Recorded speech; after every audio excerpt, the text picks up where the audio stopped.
Yo lo creo, hermano. Así que bendecimos el nombre del Señor. ¿Cuántos dicen amén? ¿Cuántos dicen amén? Ahora diga conmigo y repita conmigo: el poder de la alabanza en tiempos de dificultades. ¿De qué vamos a hablar, hermano? Diga conmigo: el poder de la alabanza en tiempos de dificultades. Levante sus manos y ore conmigo. Padre, permite que esta palabra pueda entrar al corazón y producir vida. En el nombre de Jesús de Nazaret. Amén y amén. Démosle un aplauso a los que nos están mirando a través de las redes sociales. Tú que estás ahí conectado en Facebook, bienvenido. Déjanos un comentario de dónde nos están mirando para poder saludarte. Damos gloria a Dios conmigo y escríbame ahí el título de esta palabra: el poder de la alabanza en tiempos de dificultades. Quiero que vayas conmigo y abras tu Biblia en el Salmo 137. Salmo 137. Aunque usted no me crea, hermano, yo creo que es la primera o la segunda vez que yo predico de un salmo en 30 años. Yo nunca predico de los salmos. No sé por qué.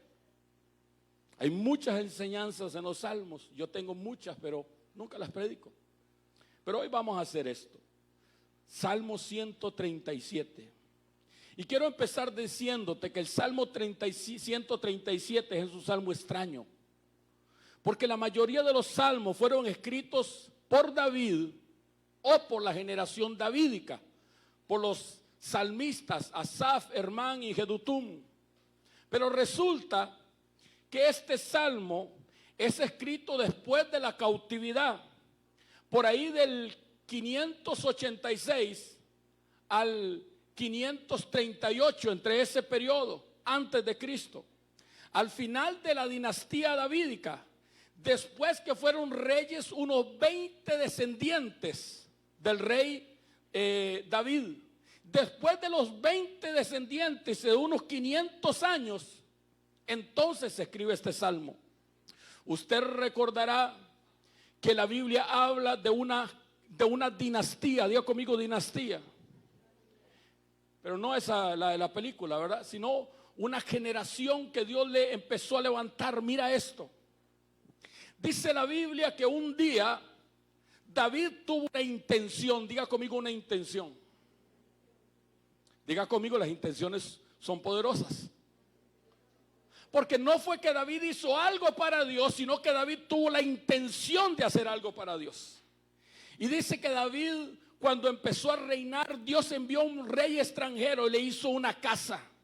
Y David habitaba en casa de cedro, pero la casa de Dios estaba como Dios la había diseñado en el desierto, a través de cortinas, en una tienda. Y David dijo: no puede ser que yo esté viviendo en la casa de un rey, en un palacio de cedro, y la casa de Dios esté ahí en medio de las tiendas. Y mandó llamar al profeta y le dijo: yo he decidido levantarle una casa a Dios. Y el profeta le dijo: haz lo que tú quieras, porque Dios te bendecirá. Pero esa noche Dios se le presentó al profeta y le dijo al profeta: ese tipo David está loco. Porque revise en la Biblia, revise en la escritura. Yo nunca le he pedido a nadie que me haga una casa. Yo he pedido que me hagan una habitación de cortinas, pero nunca pedí que me hagan una casa. Pero por cuanto está en tu corazón hacerme una casa, yo te voy a levantar una casa a ti, que tu hijo será rey, y el hijo de tu hijo, y el hijo de tu hijo por generaciones. Solamente una intención bastó para que Dios lo hiciera. Y Dios a David ni siquiera le permitió levantar esa casa, sino que Dios le dijo que esa casa la levantaría su hijo, porque él había derramado mucha sangre. Y efectivamente ese hijo levantó la casa. Entonces fue David rey. Diga conmigo: David, que reinó 40 años. Después reinó Salomón, su hijo, 40 años. Después reinó Abías por 3 años. Después reinó Asa por 41 años. Después reinó Josafat 25 años. Y Jorán su hijo 8 años. Y Ocosías su hijo 1 año. Después se levantó el diablo y vino la madre de Ocosías y se levantó y por 7 años sublevó al pueblo. La reina Atalía fue reina por 7 años, pero Joás su nieto se levantó para retomar la dinastía de David y fue reino por 40 años, y su hijo Amasías por 29 años, y su hijo Ocosías por 52 años, y su hijo Jotán por 16 años, y Acaz por otros 16 años, y Ezequías 29 años, y Manasés 55 años, y Amón su hijo 2 años, y Josías su hijo 31 años, y Acaz su hijo 3 meses. Y después empezó el problema. El hermano de Joacín 11 meses, Joaquín 3 meses y Sedequías 11 meses, y vino la deportación de Babilonia en el 586. Y después del 586 y de la dinastía davídica se escribe este salmo. Dice así el Salmo 137:1: junto a los ríos de Babilonia. Alguien que escriba, diga conmigo: junto a los ríos de Babilonia. Junto a los ríos de Babilonia es un contraste y un antagonismo con la tierra desértica de Israel. Porque ¿qué era lo que veía el pueblo de Israel? Yo no sé si usted ha visto las imágenes del pueblo de Israel. Y la gente dice: tierra bendita y divina es esta de Palestina, ¿verdad? Pero eso es un montón de polvo, hermano. ¿Aló? ¿Usted sabe por qué los americanos vienen a Costa Rica, hermano, y ven esta belleza y salen enamorados los italianos, hermano? ¿Sabe por qué? Por esta bendita tierra de valles y volcanes, de ríos y llanuras. ¿Alguien está conmigo todavía?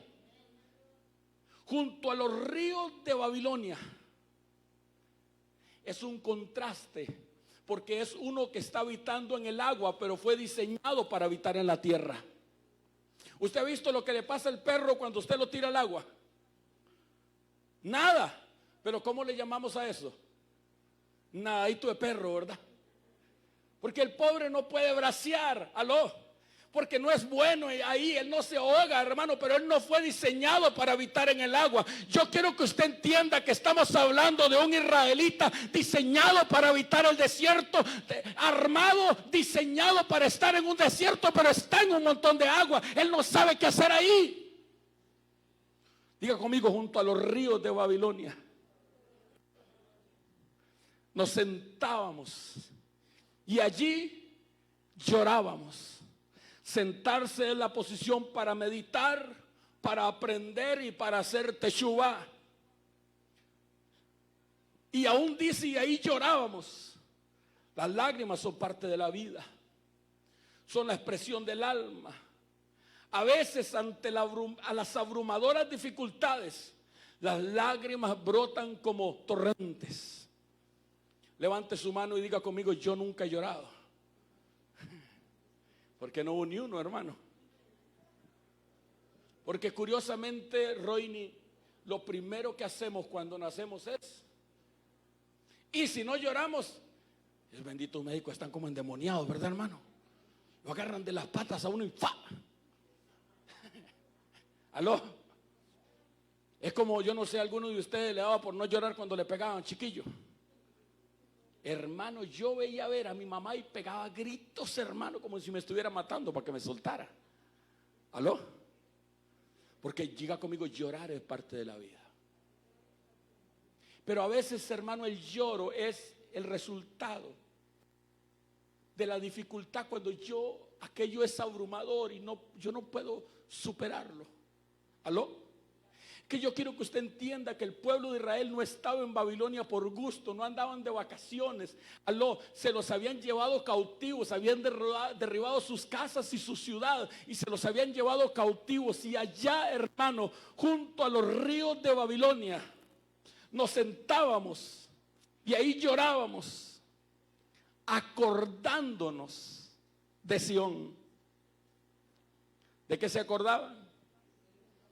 Sión no es Jerusalén, es una parte de Jerusalén. Sión es el lugar donde habita el gobierno humano y divino. ¿Aló?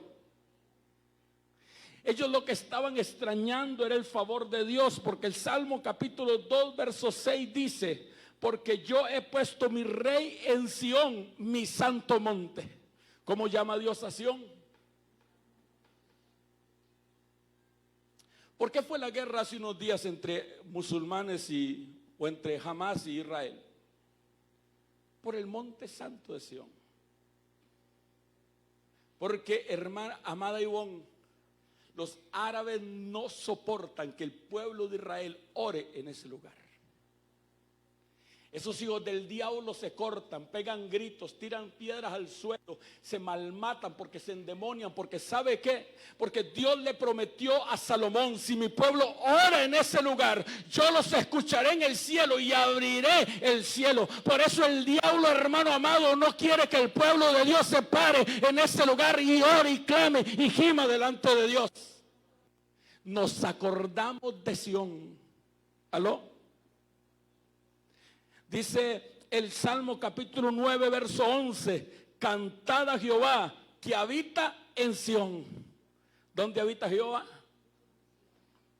El Salmo 9:14 dice: para que canten yo todas las alabanzas en las puertas de la hija de Sión, y me gozaré en su salvación. Es que cuando el pueblo cantaba en Sión, venía la salvación. ¿Alguien está conmigo? Cuando el pueblo iba a Sión y empezaba a adorarlo y empezaba a alabarlo, la salvación de Dios empezaba a venir.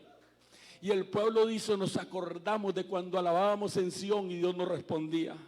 El Salmo 50 verso 2 dice: de Sión, perfección de hermosura, Dios ha resplandecido.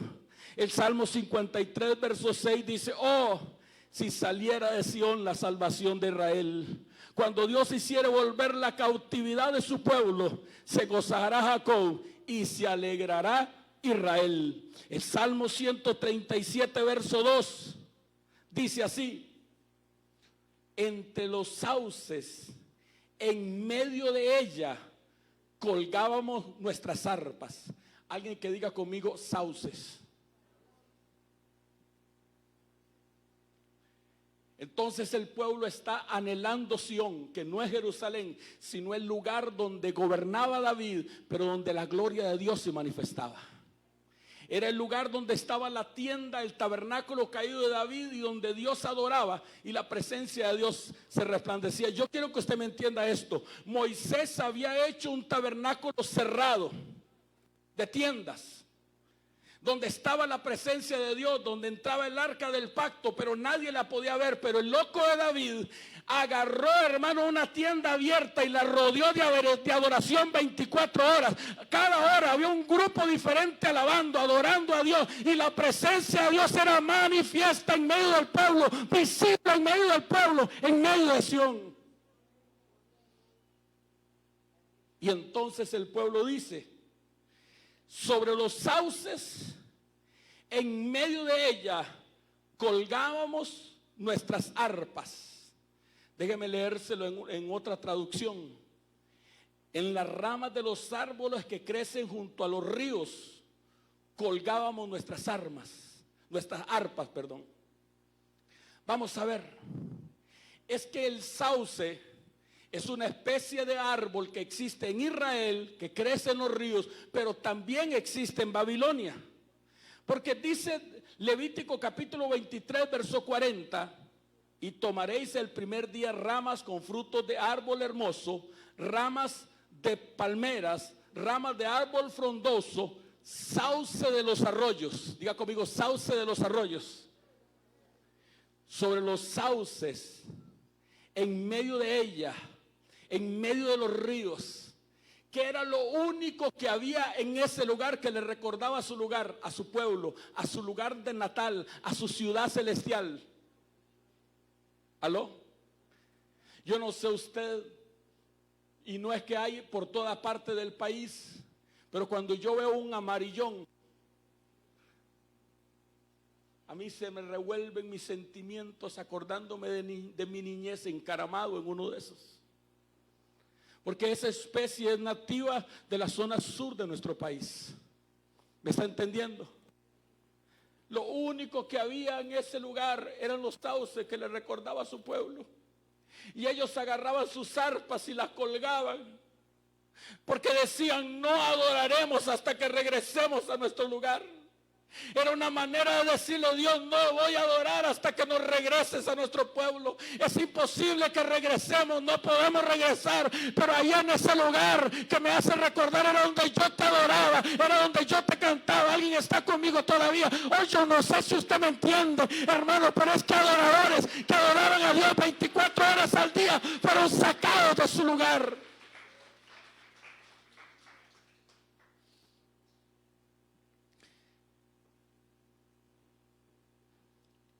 No volveré a cantar, decían, hasta que pueda volver a cantar para mi Dios.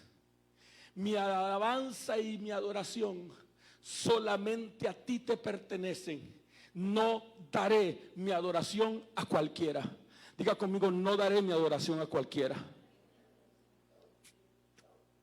Ahora, dice el verso 3, los que nos habían llevado cautivos nos pedían que cantásemos, y los que nos habían desolado nos pedían alegría, diciendo: cántanos algunas de las canciones de Sión.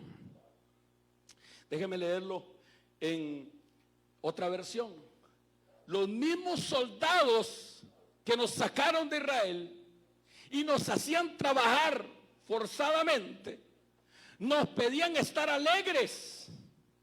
Querían oírnos cantar, querían que les cantásemos canciones de nuestra tierra, pero la traducción exacta dice canciones de nuestro Dios.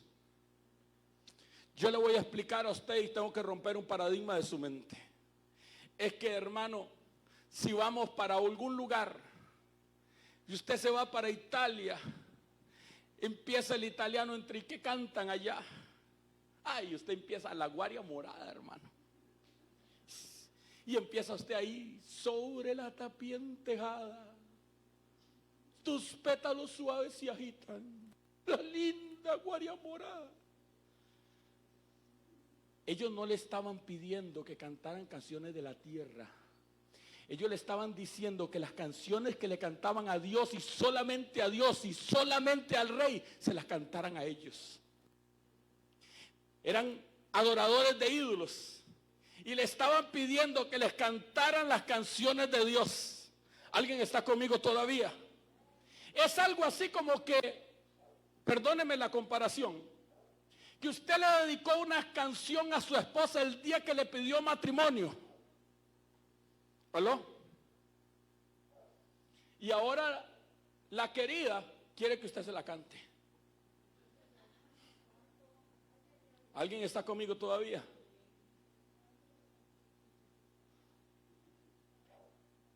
Querían que secularizaran la música. Y yo quiero que usted entienda esto y lo ponga en el corazón. El Éxodo capítulo 15, verso 1, es la primera vez en la Biblia que aparece la palabra canto, de cantar. Entonces cantó Moisés. En la Biblia, alguien debe haber cantado. La Biblia dice que un descendiente de Caín es el primero que tocó arpa y flauta, pero no se habla del canto. ¿Aló? Pero en la Biblia el primero que cantó se llama Moisés. ¿Usted sabe por qué Moisés fue el primero que cantó? Porque Moisés fue el primero que se metió en el cielo y regresó a la tierra. Porque antes de Moisés había uno que se llamaba Enoc, pero se metió en el cielo y el tipo no regresó. Pero Moisés se metió en el cielo cuando recibió las tablas de la ley y escuchó los querubines y los serafines cantar. Y seguro no era muy desafinado y dijo: yo puedo hacer eso. Y entonces Moisés, dice Éxodo 15:1, entonces cantó Moisés. Y cuando cantó Moisés, los hijos de Israel este cántico a Jehová y dijeron: cantaré yo a Jehová. Alguien que diga conmigo, cantaré yo a Jehová. Alguien que escriba ahí en las redes sociales, cantaré yo a Jehová. Porque el canto no es para la novia, el canto no es para la esposa, el canto no es para el mundo, el canto es para nuestro Dios.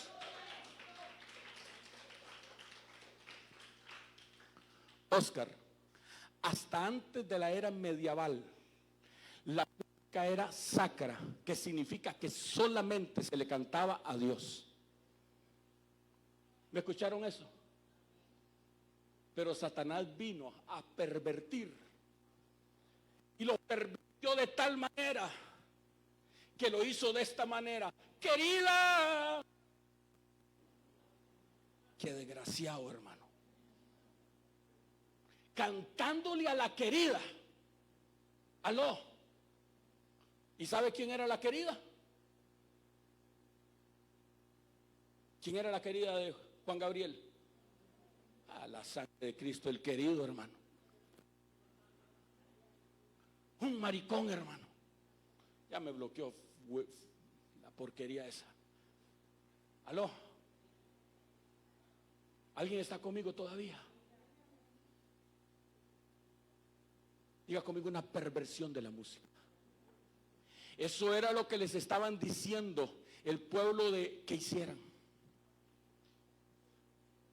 Hermano amado, diga conmigo, cantaré yo a Jehová. Porque mi canto es solo para Dios. Pero ¿sabe cuál fue el primer pervertido que Dios lo diseñó para que cantara para él?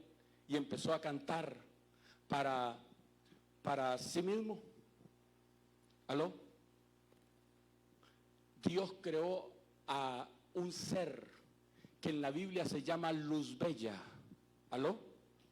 Dios lo creó para que cantara, para que le sirviera, pero él anheló la canción y la música para él. ¿Alguien está conmigo todavía? Dale un aplauso al Rey.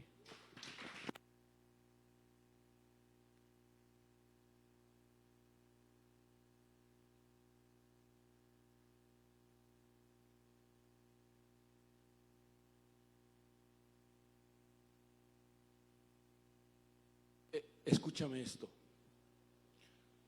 Cuando yo era niño, vi la cosa más rara que yo he visto. Una vaca se mamaba a sí misma y se comía su leche. Y uno iba a ordeñar la bendita vaca y no tenía leche. Qué raro, pero esta vaca, y yo no sé cómo le hacía, hermano. Levantaba su pata y se chupaba su propio ubre. Eso fue lo que hizo Satanás. Porque déjame decirle, la mata de plátano no da plátano para sí mismo. Ni el palo de naranja da naranjas para sí misma. Usted ha visto un palo de naranja comiéndose su propia naranja. Usted ha visto un río bebiéndose su propio río. Pero Satanás, la adoración que era para Dios, él anheló para sí mismo una perversión. Y déjame decirle que ahora el diseño de Satanás, hermano, es hacer que se robe la adoración. Y usted mira, un día de estos mirábamos un famoso muchacho que Dios lo levantó en Brasil, pero ya no le da la adoración a Dios, porque es el diseño de Satanás, pervertirnos para que no adoremos a aquel que es digno de toda gloria, de toda honra y de toda alabanza. Moisés bajó los diseños del canto a la tierra. Y entonces, hermano, el hombre empezó a cantar, pero era cantaré yo a Jehová. Diga conmigo, cantaré yo a Jehová. Cantaré yo a Jehová, mi cántico es para él. Aló. Pero empezaron a cantarle a la naturaleza, empezaron a cantarle a la esposa, empezaron a cantarle a la querida. Y ahora los ministros de Dios le cantan a la comunidad LGTBIQ. Y sígale ahí, va a llegar hasta la Z, la porquería esa. ¿Alguien está conmigo todavía?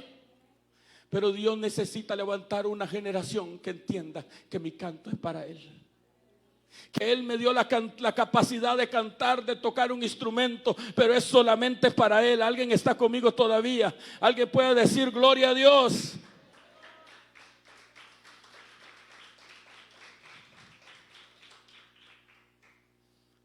Mira esto. Hechos capítulo 16, 25 dice. Hechos 16, 25. Pedro y Pablo. Pero a medianoche, diga conmigo, a medianoche, orando Pablo y Silas, cantaban himnos a Dios y los presos los oían. Alguien que me pueda escribir ahí en las redes sociales, los presos los oían. ¿A quién le cantaba Pablo y Silas?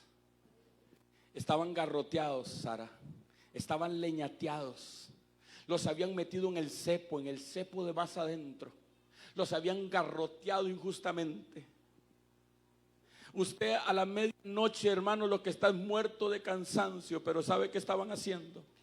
Estaban orando.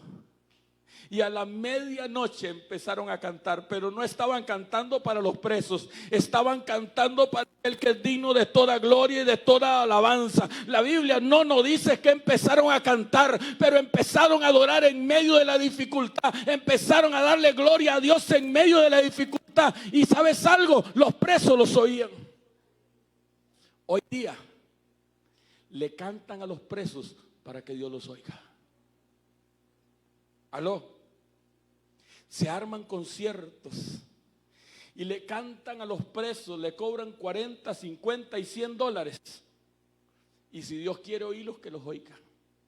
No, es que Pablo y Silas le cantaban a Dios y los presos los oían porque tenían que oírlo, pero mi cántico es para Él, mi cántico es solo para Él, hermano amado, no importa mi circunstancia, no importa mi situación. Estaban garroteados, estaban hechos leña, estaban, hermano, en medio de la desesperación, pero a medianoche empezaron a adorarlo. Y ¿sabes algo? Dice la Biblia que un terremoto se metió en la cárcel y rompió los cimientos y los dejó en libertad. Diga conmigo, le canto a Dios. Los presos me pueden oír. Usted puede levantar un canto a Dios y que sea escuchado en todo el mundo y que todo el mundo te cante. Pero el problema, ¿sabe cuál es, Roini? Que ahora cuando cantan, la música es metrosexual. ¿Usted sabe qué es eso de metrosexual? Que usted no sabe si es hombre o mujer. ¿Aló? Te lo ve y no sabe si es hombre o mujer.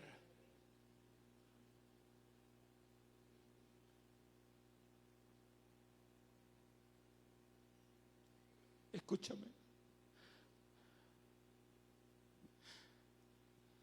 Cuando uno ve lo que ha pasado en las iglesias Hillsong, no es de alegrarse. Pero ¿sabe cuál fue el problema?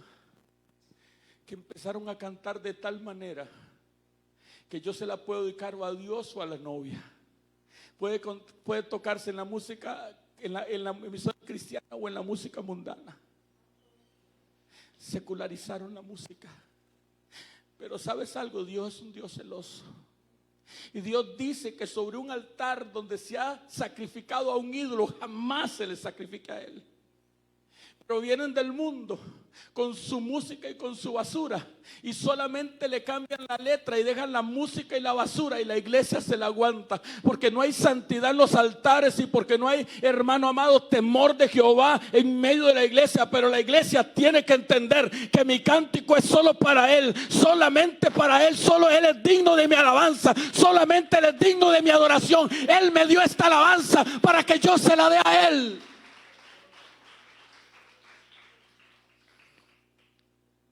Y dice la palabra, mira qué tremendo, hermano. Más que la práctica y la teórica, están las vestiduras blancas. La música es sacerdotal de vestiduras blancas. Yo quiero que usted repita esto conmigo, que usted lo escriba ahí. La música es sacerdotal de vestiduras blancas. Vea qué tremendo esto, Oscar. Apocalipsis 14, verso 2 dice, y verso 3. Después oí una voz que venía del cielo. ¿De dónde venía la voz? Era como el estruendo de enormes cataratas, como el fuerte resonar del trueno. Era un sonido semejante de muchos músicos tocando arpa. Pero esos muchos músicos tocando arpa sonaban como una catarata, sonaban como un trueno. Los 144,000 estaban de pie delante del trono y delante de los 4 seres vivientes y de los 24 ancianos, y cantaban una canción que nunca antes se había escuchado. ¿Qué cantaban? Una canción que nunca antes se había escuchado. Escucha lo que le voy a leer, ponga atención. Y nadie podía aprender la letra de aquella canción, a no ser los que fueran salvos de entre la gente del mundo. Es decir, ¿quiénes no podían aprender la canción? La gente del mundo, porque los salvos la aprendían. ¿Alguien me está entendiendo todavía? Hay música que solamente el lavado, que solamente el redimido, que solamente aquel que Cristo ha perdonado le puede cantar a él. El impío no lo puede cantar, el mundano no lo puede cantar, el guachihuache no lo puede cantar. Solamente la puede cantar aquel que ha sido redimido por la sangre del Cordero. Y aunque él lo intentaba, no podía aprendérsela. Porque hay cosas que Dios marca en el espíritu, que Dios marca en el espíritu, que Dios marca en el espíritu para aquellos que Él ha consagrado para Él. Pero ha venido Satanás con sus ofertas. Diga conmigo, con sus ofertas. Escúchame. Hay algunos que nunca cantarán en un estadio, que nunca su voz será escuchada en esta tierra, pero por cuanto se guardaron y guardaron sus vestiduras blancas, un día se presentarán delante del Rey de Reyes, delante de aquel que es digno de toda alabanza y de toda adoración, y entonarán su música y cantarán sus canciones delante de aquel que es digno de toda gloria, de toda honra y de toda alabanza, del Rey del universo. Pero hay muchos como Elvis Presley, como Don Omar, y la lista es grande, hermano, que se vendieron por unas migajas de pan, por unas monedas, pervertieron lo que Dios les dio, y podrán cantar delante de reyes, de hombres, pero nunca podrán cantar delante de aquel que vive y reina para siempre, porque pervirtieron, hermano amado, su llamado, porque pervirtieron su don, porque hicieron como la vaca, se mamaron su propia leche. ¿Alguien está conmigo todavía? Alguien que pueda gritar en esta hora: mi alabanza es solo para Él.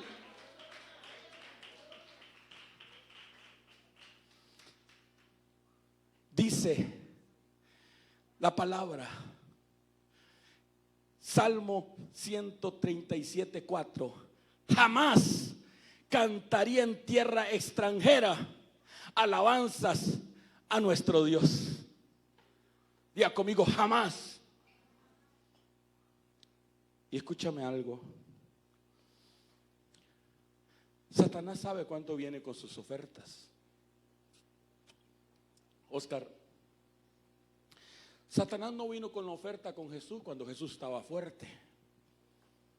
Después de 40 días de ayuno, cuando Jesús estaba más débil y más desprotegido y más indefenso, lo llevó a un monte alto y le mostró en un momento los reinos, lo que le mostró alguna vez a los que vendieron y pervirtieron el don.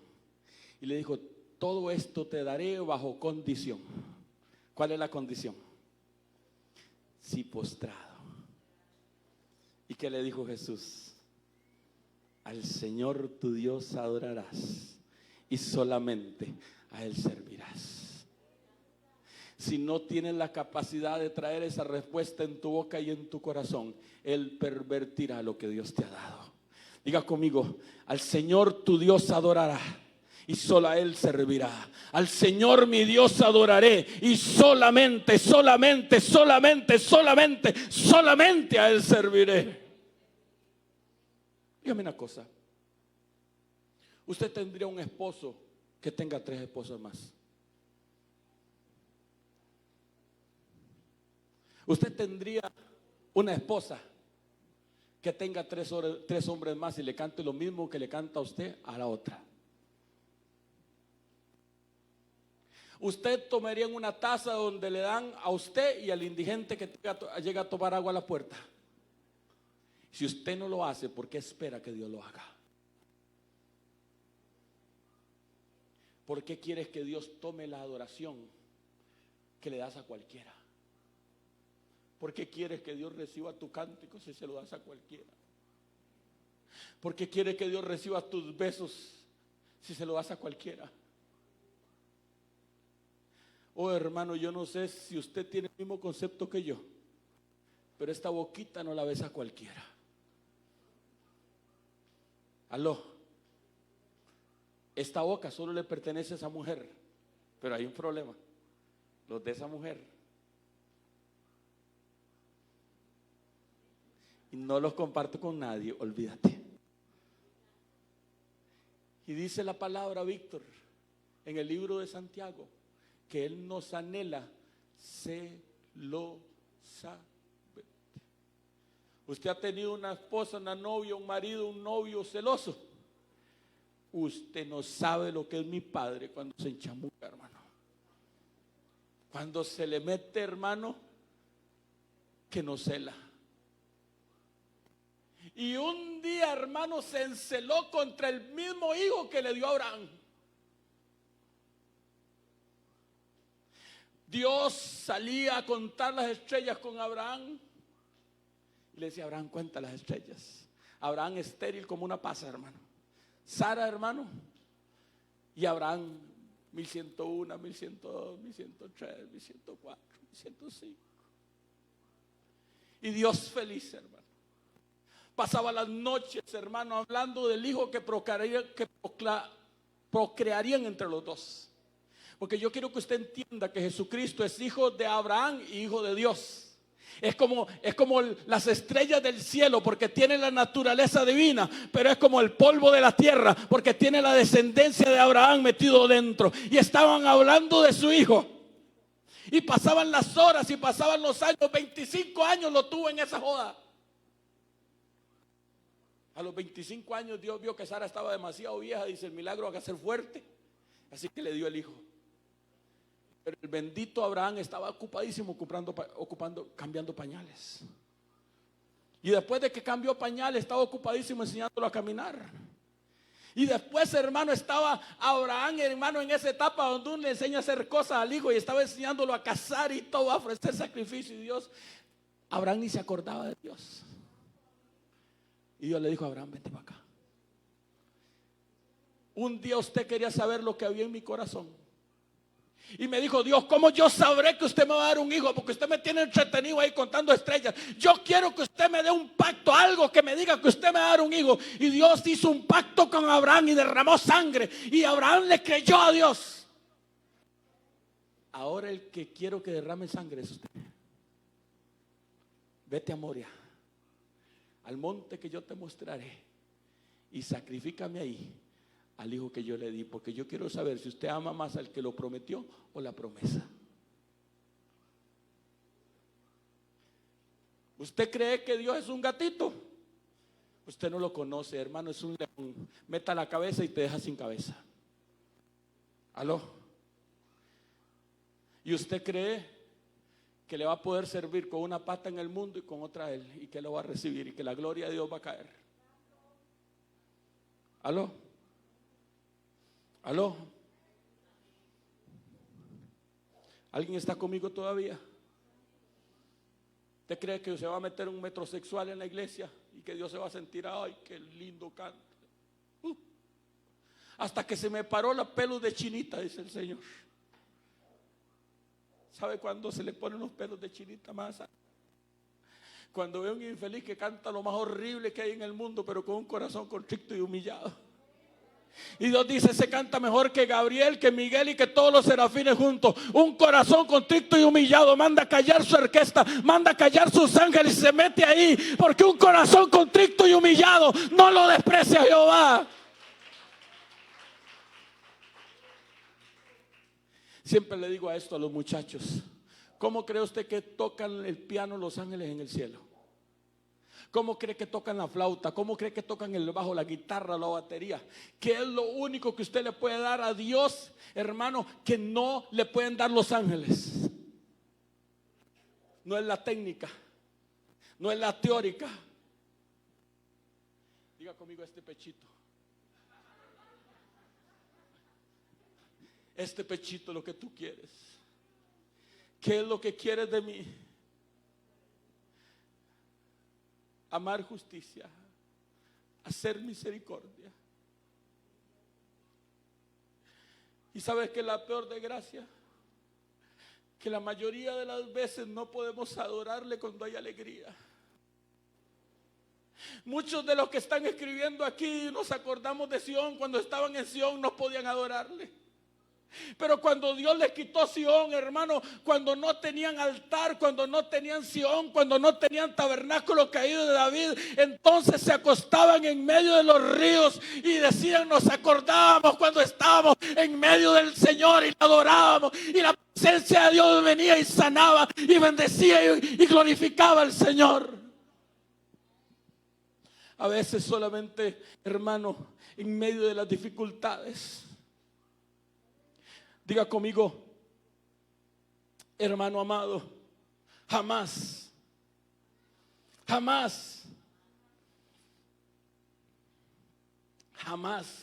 cantaría en tierra extranjera alabanzas a nuestro Dios. Ahora diga conmigo, cambia tu mentalidad. Porque sabes, este es un paradigma del pueblo de Israel. Ellos tenían, hermano, un paradigma en la mente. Solamente se puede cantar a Jehová en Sión. Los judíos en la cautividad desarrollaron la sinagoga. Y la sinagoga es un lugar para estudiar la ley, para estudiar la palabra. Pero la sinagoga tiene una característica: no tenía alabanza. Porque ellos pensaban que a Dios solamente se podía alabar en Sión. Pero ¿sabes algo? Diga conmigo, cambia tu mentalidad. Aquí hay danzoras, ¿me perdonan las danzoras? ¿Me perdonan? ¿Me permiten? ¿Me permiten? Tienen la mentalidad que danza es un traje. Porque solamente danzan si tienen el traje encaramado. Pero si no hay traje, no hay danza. Y Dios no ve un traje, Dios ve un corazón. ¿Alguien está conmigo todavía? Diga conmigo, ay, ay, ay. Piensan que la alabanza es en el templo y entonces solamente adoran en el templo. Pero ¿sabe qué es lo que Dios ama? Que Osquita la agarre, entre su habitación, le ponga la llave. Ahora sí, Señor, esto es entre tú y yo. Aquí estamos, esta guitarra, tú y yo. Esto es para ti, mi Señor. Y hago la del pajarillo, hermano, a las 4 de la mañana, sin público, ahí en medio de una rama. Empiezo a cantar como Pavarotti y la gloria de Dios empieza a venir sobre mi vida. ¿Alguien está conmigo todavía? Porque mi canto es para Él, mi adoración es para Él. Hermano amado, la alabanza no es, hermano amado, en el buen tiempo. La alabanza es en medio de las dificultades. Ahora vea esto. El Éxodo 15, verso 20, dice: María profetiza, hermana de Aarón, tomó un pandero en su mano y todas las mujeres salieron en pos de ella con pandero y danza. Cuando usted lee el pasaje, como se lee tan rápido, usted no logra entender. Escúchame. El pueblo de Israel salió de Egipto después de 430 años de esclavitud. 430 años de esclavitud. Están encerrados en el Mar Rojo, están prensados. El ejército de Egipto los tiene rodeados contra el Mar Rojo y Dios abre el Mar Rojo. Y cuando Dios abre el Mar Rojo, entonces María toma un pandero y todas las mujeres salen con un pandero. Y yo tengo una pregunta para usted: ¿de dónde salió el pandero? Escríbame ahí, ¿de dónde salió el pandero? Es que estamos hablando de que el pueblo tenía 430 años de ser esclavo. Aló. No tenían 400 años de celebrar fiesta, no, tenían 400 años de ser esclavos. ¿De dónde salió el pandero? Diga conmigo, ¿de dónde salió el pandero? La historia judía cuenta esto. Después de las noches de trabajo, amado, usted sabe porque usted trabaja duro, porque usted trabaja en la construcción. Después de un día cansado de hacer ladrillos, los hombres salían muertos y exhaustos, pero las mujeres también eran esclavas. Diga conmigo, las mujeres también eran esclavas. Después de un día de labores domésticas, después de un día cansado, a la luz de la luna, hermano, salían aquellas mujeres fuertes y aquellas mujeres lentas y tomaban un pandero, y María tomaba un pandero y empezaba a profetizar y empezaba a decir: esta esclavitud se va a terminar, Dios va a levantar un libertador, Dios nos va a retomar, Dios nos va a dar la tierra que prometió a Abraham, Isaac y Jacob. Y empezaba con el pandero y empezaba a adorar y empezaba a cantar y empezaba el pueblo a alegrarse en medio de la esclavitud, en medio de la desgracia, en medio de la enfermedad, en medio de toda situación que estaban viviendo. ¿Sabe cómo le llama la Biblia, Ivonne? Profetiza. Es que cuando las cosas pasan, cualquiera es profeta. Es que cuando pasamos el Mar Rojo, cualquiera agarra el pandero y celebra. Pero María, Víctor, celebraba antes de que naciera Moisés, antes de que naciera el libertador.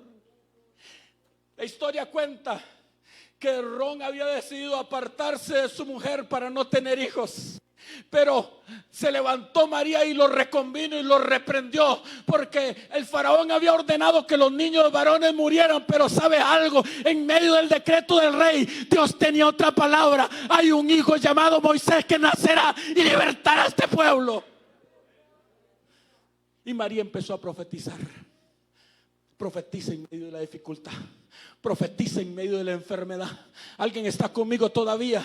Sabes, una de nuestras adoradoras, hermano, ha estado estos días enfermo y no podía moverse en el hospital. Usted va a escuchar el testimonio de alguien en unos días. No podía moverse, no podía mover las manos, no podía mover los pies. Pero en medio de la noche dice que ella empezaba a adorarlo en su mente y en su corazón. Y sus manos empezaban a levantarse y a alabar al Rey de Reyes y Señor de Señores. Suelta la parálisis y empieza a adorar a Dios. Muchos de ustedes están esperando que venga la victoria para celebrarla, pero la victoria se celebra antes de que llegue. Porque María, María le hacía un ensayo sagrado cada vez que el diablo le arruinaba la vida. Y de repente ese día el capataz se había amanecido enchamucado, hermano, y golpeaba a María y le había dado latigazos. Y María agarraba el pandero y empezaba. Aló, yo no sé qué se me hizo un pandero. Ahora un pandero por aquí. Por ahí había uno. ¿Alguien está conmigo todavía? Escúchame. María agarraba el pandero y empezaba a danzar. Y le decía a la esclavitud: no vas a terminar conmigo. Mi historia no termina con derrota. Mi historia no termina con derrota. Mi historia no termina con enfermedad. Mi historia no termina con destrucción matrimonial. Mi historia no termina en pobreza, porque mi Dios se va a manifestar. Mi Dios me va a bendecir. En medio de la esclavitud, en medio del hambre, en medio de la oscuridad, en medio de que no hay trabajo. ¿Alguien está conmigo todavía? Y la Biblia dice: dad gracias a Dios en todo, no por todo. Yo no le doy gracias a Dios porque no tengo que comer. Le doy gracias a Dios porque en medio de que tengo que comer, todavía pueden mis manos levantarse y decir: Él vive, Él reina por los siglos de los siglos. Alguien puede ponerse de pie y levantar un aplauso al Rey de Reyes y Señor de Señores.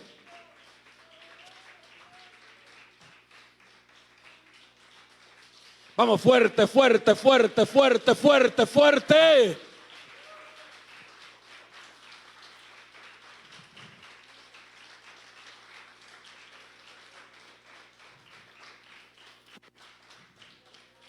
¿Sabes algo que no comprendió el pueblo de Israel cuando estaba cautivo?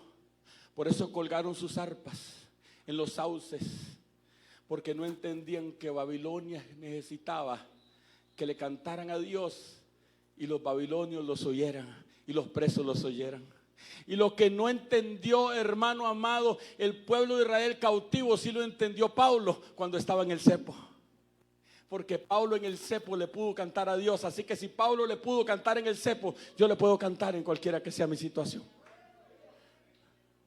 ¿Sabe qué dice la Biblia? Todo lo que respire, alabe a Jehová.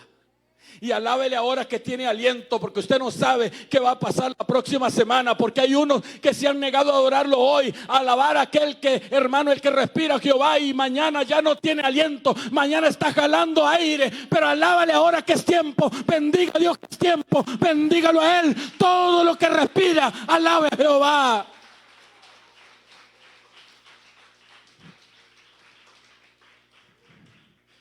Nos echamos una, hermano. Nos echamos una alabanza. O usted no le puede dar una alabanza adelantada a Dios. Usted sabe, hermano, lo que es echarle una alabanza adelantada a Dios. Es que todavía no he hecho el milagro, pero yo te voy a alabar por el milagro que me hiciste.